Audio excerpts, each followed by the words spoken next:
Bienvenue à toi qui viens de cliquer sur la vidéo. Et si nous parlions d'un grand roman d'amour? De quoi? C'est surtout un roman politique? Pas du tout, c'est plutôt une uchronie sociale. Mais non, c'est avant tout le grand roman africain du moment. C'est un roman d'espionnage où le spiritisme n'est pas en reste. C'est tout cela et... C'est aussi un roman de femmes. Et quelle femme? Un roman sur le pouvoir et l'exclusion. Un roman plein d'une beauté érotique. Un roman où l'Afrique se réinterroge. Oui, c'est une mine que le roman Rouge Impératrice de Leonora Miano. Et je vous préviens, Africa is back.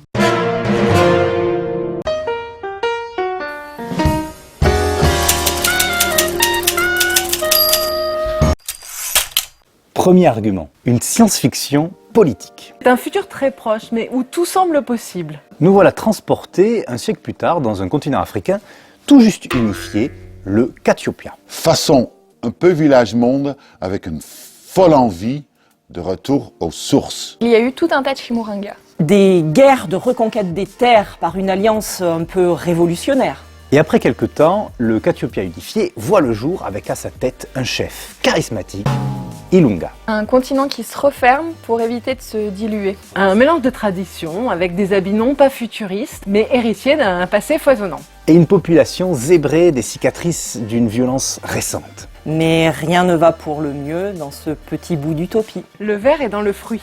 Un groupe refuse l'intégration dans le continent unifié et conserve ses pratiques. Des descendants d'immigrés. Deuxième et troisième génération. Des Européens ayant fui leur propre pays, envahis pour se réfugier en Afrique. Le seul continent dans lequel ils pouvaient être encore acceptés en tant que puissants. Sauf que, bing, la balance s'est inversée. Ce sont eux les indésirables, face à un choix. L'Afrique, tu l'aimes ou tu la quittes. Cette inversion de point de vue permet à l'autrice de questionner intelligemment les concepts d'acculturation et de particularisme. Les deux communautés peuvent-elles coexister? Deuxième argument, une passion romanesque. Ilunga s'éprend d'une femme rouge à la peau presque cuivrée.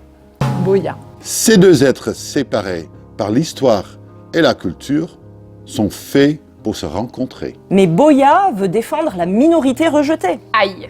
Et le némésis parfait entre en jeu pour tenter de défaire cette relation. Re-aïe! L'intrigue est lancée et l'affrontement va suivre. Boya est clairement le personnage principal.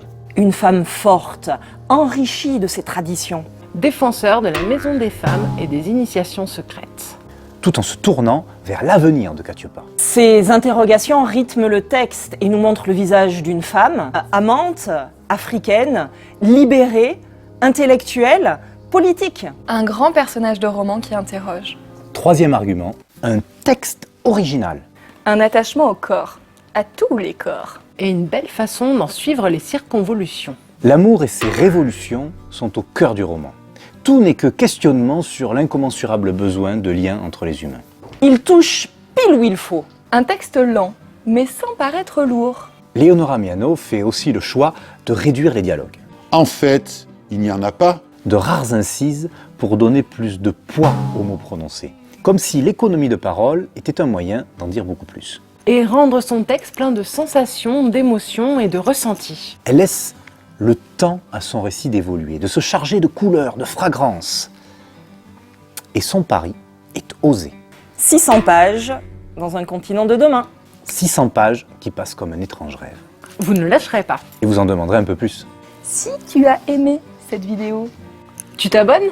Tu agites le pouce. Merci d'avoir regardé jusqu'au bout. Une chronique tous les jeudis à 19h. Et à bientôt!